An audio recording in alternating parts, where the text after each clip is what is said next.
कहानियां थी। रहस्यमयी गर्भ।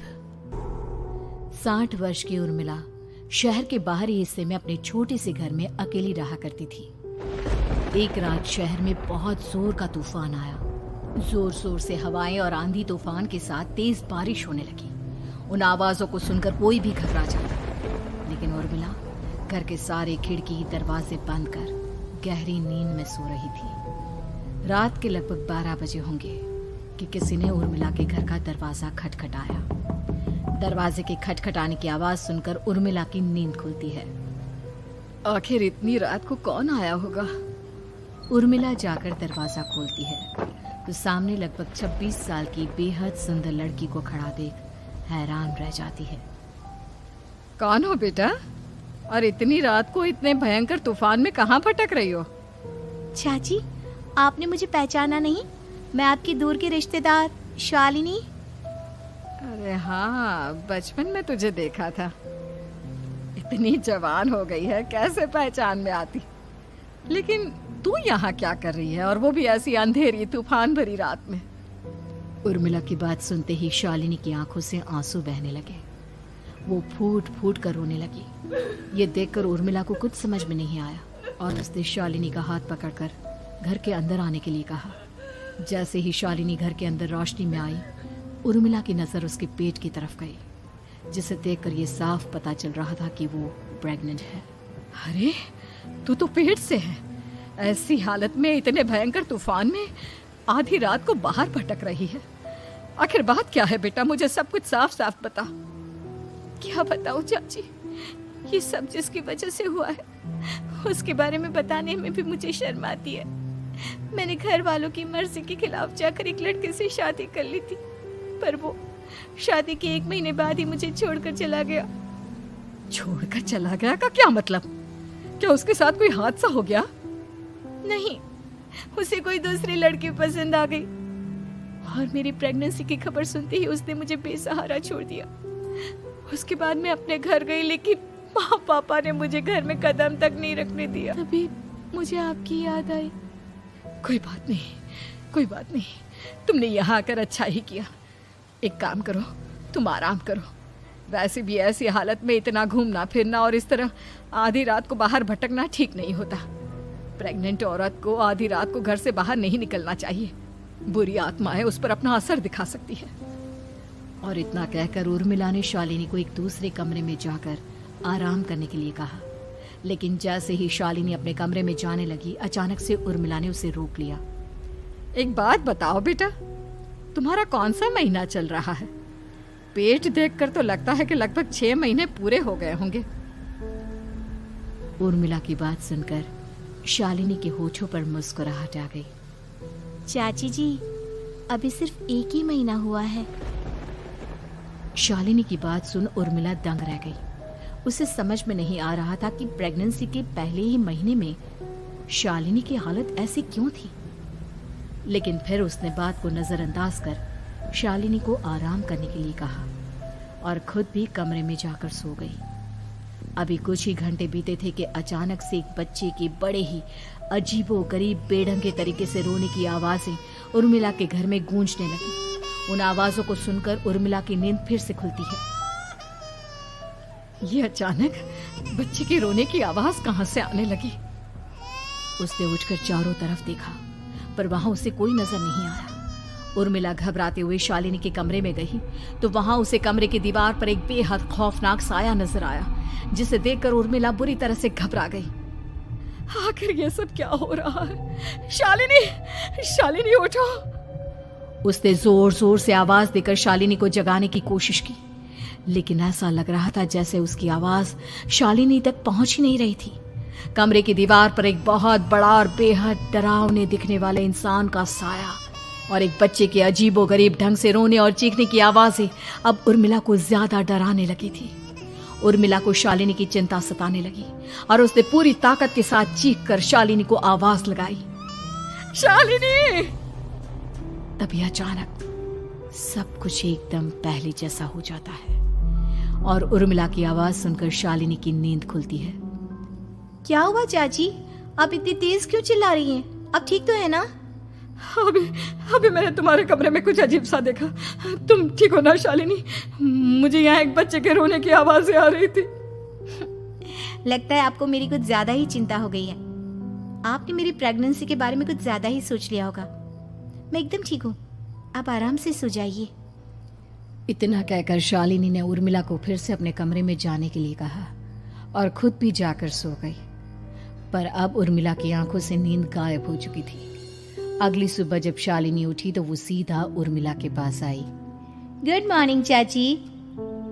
तभी अचानक उर्मिला की नजर शालिनी के पेट पर पड़ती है, जिस पर नीले रंग से एक अजीब सी आकृति नजर आ रही थी। शालिनी, ये तुम्हारे पेट को क्या हुआ? मैंने इतनी औरतों को देखा है, ऐसा तो किसी के साथ नहीं होता। शालिनी ने जैसे ही अपने पेट की तरफ देखा तो उसे वहां कुछ भी नजर नहीं आया। चाची कुछ भी तो नहीं है, सब कुछ एकदम नॉर्मल है। आपको क्या अजीब लग रहा है? इससे पहले कि उर्मिला उसके सवाल का कोई जवाब देती, अचानक से शालिनी के पेट में जोर जोर से दर्द होने लगा। वो बुरी तरह दर्द से तड़पने लगी। चाची, चाची। ये सब देखकर उर्मिला बहुत घबरा गई। उसने धीरे धीरे शालिनी के पेट को सहलाना शुरू किया, लेकिन शालिनी का दर्द कम नहीं हुआ। उर्मिला जाकर रसोई से पानी का गिलास लेकर आई और शालिनी को पानी पिलाने की कोशिश करने लगी। ले बेटा, पानी पी ले, तुझे आराम मिलेगा। ले ले। नहीं चाची, मुझे बहुत तेज दर्द हो रहा है। अरे थोड़ा पी ले बेटा। जैसे ही उर्मिला ने शालिनी को पानी पिलाया, उसने देखा कि गिलास में बचा पानी का रंग नीला पड़ गया और शालिनी की आंखें अजीब हो गई। उसके पेट पर बच्चे का एक डरावना चेहरा नजर आने लगा। ये सब देखकर उर्मिला की डर से हालत खराब होने लगी, पर तभी शालिनी का दर्द ठीक हो गया।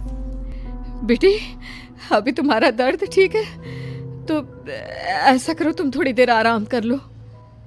शालिनी को आराम करने के लिए कहकर उर्मिला तेज कदमों से चलकर घर से बाहर निकल जाती है और पास ही रहने वाली एक औरत कालिंदी के पास पहुंचती है। अरे उर्मिला बहन, बड़े दिनों बाद दिखाई दी, क्या हुआ? बहुत घबराई हुई सी लग रही हो, सब ठीक तो है ना? क्या बताओ कालिंदी बहन, मेरी एक दूर की रिश्तेदार आई हुई है। वो पेट से है और उसके साथ ना अजीब अजीब चीजें हो रही है। अब उर्मिला सारी बात कालिंदी को बताती है, जिसे सुनने के बाद काले जादू और तंत्र विद्या की माहिर कालिंदी एक ताबीज बनाकर उसे देती है। बहन, मुझे शालिनी पर किसी बुरी आत्मा का साया लगता है। ये ताबीज ले जाओ, आज रात को 12 बजे उसे पहना देना, फिर सब ठीक हो जाएगा। उर्मिला ताबीज लेकर घर वापस आती है और अब आधी रात के होने का इंतजार करने लगती है। जैसे ही आधी रात होती है, वो नींद में सोई शालिनी को ताबीज पहना शांति से अपने कमरे में आकर अपने पलंग पर लेट जाती है। अब सब ठीक हो जाएगा, ये सोचकर उर्मिला शांति की एक सांस ही लेती है कि तभी अचानक उसकी आंखों के सामने कुछ ऐसा आता है जिसे देखकर उर्मिला डर से चीखने लगती है। तुम कौन हो? कौन हो तुम? जाओ यहाँ से, जाओ जाओ यहाँ से। तभी उर्मिला की एक जोरदार दर्द भरी डरावनी चीख वहां पर गूंज गई। उर्मिला की आंखों के सामने एक बच्चा खड़ा हुआ था, जिसका पूरा शरीर किसी बूढ़े की तरह नजर आता था, लेकिन मुंह किसी नवजात बच्चे की तरह था। उसकी आंखें गुस्से से लाल थी और वो घूर घूर कर उर्मिला की तरफ देखा जा रहा था। कौन हो तुम? कौन हो? उर्मिला के चीखते ही वो बच्चा जोर जोर से रोने लगा। घबराकर उर्मिला ने अपने हाथों को अपने कानों पर रख लिया। उसकी समझ में नहीं आ रहा है कि आखिर ये सब उसके साथ क्या हो रहा है। कौन हो तुम? कौन हो? क्या चाहते हो मुझसे? जाओ जाओ यहाँ से, आखिर तुम हो कौन? तभी अचानक से उर्मिला के पूरे घर में लाल रंग की रोशनी फैल गई। वो बच्चा धीरे धीरे कदमों से चलता हुआ उर्मिला की तरफ बढ़ने लगा। किसी नवजात पैदा हुए बच्चे के जैसे उसके रोने की आवाज अब उर्मिला के कानों में गूंज रही थी। लेकिन कुछ ही सेकंड में वो चुप हो गया और उसने बेहद खतरनाक आवाज में उर्मिला के सवाल का जवाब दिया। मैं वो हूँ जो अब तक पैदा नहीं हुआ, लेकिन जब मैं पैदा हो जाऊंगा तो वो होगा जो अब तक कभी नहीं हुआ। क्या कहना चाहते हो तुम? ऐसा क्या हुआ जो अब तक नहीं हुआ? तबाही होगी, तबाही। सब कुछ खत्म हो जाएगा और ये जो लड़की मुझे जन्म देने वाली है, मैं उसका खून पी जाऊंगा, सारा खून। उस बच्चे की बात सुनते ही उर्मिला बुरी तरह घबरा गई। उसका एक बुजुर्ग आदमी जैसा शरीर, एक नवजात बच्चे जैसा चेहरा, ये दोनों ही बातें उर्मिला की समझ से बाहर थी। तभी वो बच्चा अचानक गायब हो गया। घर का माहौल फिर से पहले जैसा हो गया। लाल रंग की रोशनी भी अब गायब हो चुकी थी। उर्मिला दौड़कर शालिनी के कमरे में पहुंची, जहां वो गहरी नींद में सोई हुई थी, पर उसके गले का ताबीज गायब हो चुका था। उठो उठो शालिनी, उठो बेटा, मुझे तुमसे जरूरी बात करनी है। अरे चाची क्या हुआ? इतनी रात को आप परेशान क्यों कर रही हैं? सब ठीक है ना? अभी जब तुम सो रही थी ना, तो मैंने तुम्हारे गले में एक ताबीज पहनाया था। कहाँ गया बेटा, बताओ मुझे। शालिनी ने चारों तरफ अपनी नजरें घुमाकर देखा, लेकिन वहां पर कोई ताबीज नहीं था। वह हैरानी से उर्मिला के चेहरे की तरफ देखने लगी। उसे समझ में नहीं आ रहा था कि आखिर उर्मिला किस ताबीज के बारे में बात कर रही थी। नहीं चाची, यहाँ कोई ताबीज नहीं है। लगता है आपने कोई बुरा सपना देखा है। मैंने कोई बुरा सपना नहीं देखा। खैर छोड़ो, तुम अब सो जाओ, कल सुबह बात करते हैं। डर और घबराहट की वजह से उर्मिला की आंखों से नींद तो जैसे बिल्कुल गायब हो गई थी। अगली सुबह उर्मिला बिना कोई देर किए गांव के बाहर एक छोटी सी झोपड़ी में रहने वाले बूढ़े पंडित के पास पहुंची। पंडित जी, मेरी मदद कीजिए। अरे आओ आओ उर्मिला, क्या हुआ? सब ठीक तो है ना? क्या बताओ पंडित जी, बहुत बड़ी मुसीबत है। मेरी दूर की एक रिश्तेदार लड़की पेट से है और उसके साथ बहुत डरावनी चीजें हो रही है। कल रात को तो एक अजीब सा दिखने वाला बच्चा मेरी आंखों के सामने आकर खड़ा हो गया था। ये तुम क्या कह रही हो? मुझे साफ साफ बताओ कि आखिर तुमने क्या देखा?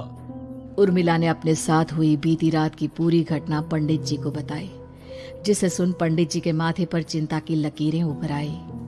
अनर्थ होने वाला है, अनर्थ।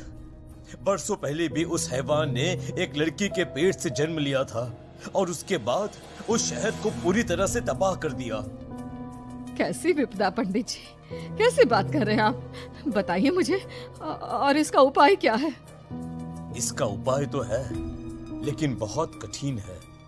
हो सकता है कि उस उपाय को करने के दौरान तुम्हारी जान भी चली जाए। मुझे मेरी जान की कोई परवाह नहीं, पर आप जिस तबाही के बारे में बात कर रहे हैं, बस वो नहीं होनी चाहिए।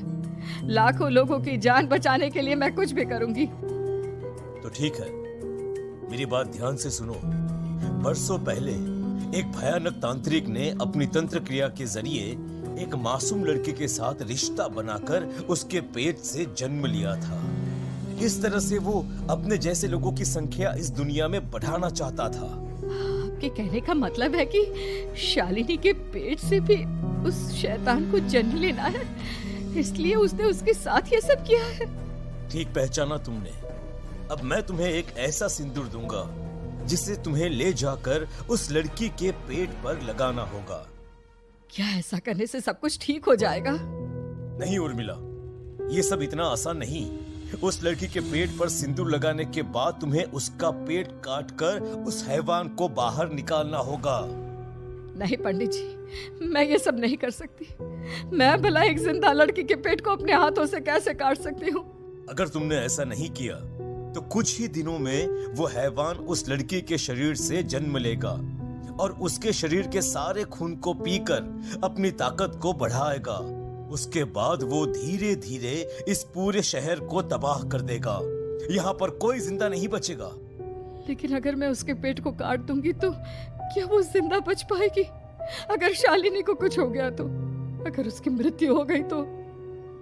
ऐसा कुछ नहीं होगा उर्मिला, तुम्हें अपने मन को पक्का करके ये काम करना ही होगा।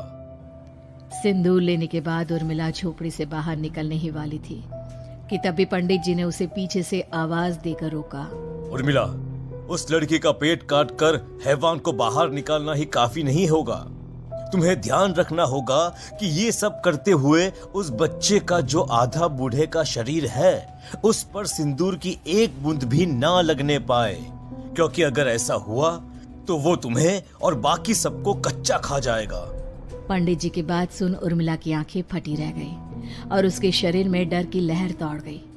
फिर भी उसने हिम्मत की। ठीक है पंडित जी, मैं पूरी कोशिश करूंगी कि मैं उस हैवान को वहीं के वहीं खत्म कर पाऊं।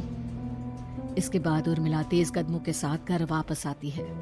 दिन बीतता है, रात का अंधेरा छाने लगता है। शालिनी खाना खाकर सोने चली जाती है और उर्मिला लगातार उसके गहरी नींद में सो जाने का इंतजार करने लगती है, जिसके बाद उर्मिला दबे कदमों से शालिनी के कमरे में पहुंच गई। मुझे ये करना ही होगा। अब उर्मिला ने धीरे धीरे शालिनी के पेट पर पंडित जी का दिया सिंदूर लगाना शुरू किया। उर्मिला के हाथ बुरी तरह से कांप रहे थे। उसके एक हाथ में चाकू था जिससे वो पेट काटने वाली थी। उर्मिला ने एक नजर शालिनी के चेहरे की तरफ देखा और फिर डरते हुए उसके पेट पर चाकू चलाना शुरू किया। कमाल है, मैं इसका पेट काट रही हूँ और ये आराम से सो रही है। इसे दर्द नहीं हो रहा क्या? तभी अचानक उर्मिला के कानों में बच्चे के रोने की आवाज सुनाई देने लगी। उसने घबराकर चारों तरफ देखा पर वहां पर कोई नहीं था, बस रोने की आवाज लगातार आ रही थी। उर्मिला बिना रुके लगातार शालिनी के पेट को काटती रही। उसे इस बात का भी ध्यान रखना था कि सिंदूर बच्चे के बूढ़े आदमी वाली शरीर के हिस्से पर ना लगे। कुछ ही देर में वो हैवानी बच्चा उर्मिला के हाथों में था। उसने बड़ी ही सावधानी से उस बच्चे को बाहर निकाला और पंडित जी के कहे अनुसार उसे घर से दूर जलाने के लिए ले गई। पर तभी उसके सामने वही बूढ़े शरीर और बच्चे के चेहरे वाला बच्चा आ गया। अपनी गोद में और सामने भी बच्चे को देखकर उर्मिला हैरान रह गई। मुझे मारोगी? मुझे इतनी हिम्मत कैसे आ गई तुम्हारी? तुम पैदा नहीं हुए हो और मुझे पता है जब तक तुम्हारा जन्म नहीं हो जाता तो मुझे कुछ नहीं कर सकते। इतना बोलते ही उर्मिला तुरंत उस बच्चे को घास के ढेर पर फेंककर उसमें आग लगा देती है, जिसके तुरंत बाद वो बूढ़े आदमी के शरीर और बच्चे के चेहरे वाला अजीब तांत्रिक का भूत भी वहां से गायब हो जाता है। कुछ देर बाद उर्मिला घर पहुंचती है तो वो ये देखकर हैरान रह जाती है कि शालिनी का पेट अपने आप जुड़ चुका था। शुक्र है भगवान का और उन पंडित जी का, अब सब ठीक हो जाएगा। सुबह शालिनी सोकर उठती है तो अपना पेट देख पूरी तरह घबरा जाती है। चाची, चाची ये सब क्या हो गया? मेरा पेट अचानक कम कैसे हो गया? मेरा बच्चा कहाँ गया चाची? बेटी, वो बच्चा नहीं, एक खतरनाक तांत्रिक था जो तुम्हारी कोख से जन्म लेकर सबको मार देना चाहता था। वो पैदा होते ही तुम्हारी जान भी ले लेता, इसलिए मैंने पंडित जी के बताए उपाय से उसका खात्मा कर दिया है। अब सब ठीक है। शालिनी को उर्मिला की बात समझ में नहीं आती, जिसके बाद शालिनी को पूरी बात उर्मिला आराम से समझाती है। अब वो दोनों ही भगवान का शुक्र अदा करती हैं और एक साथ रहने लगती हैं।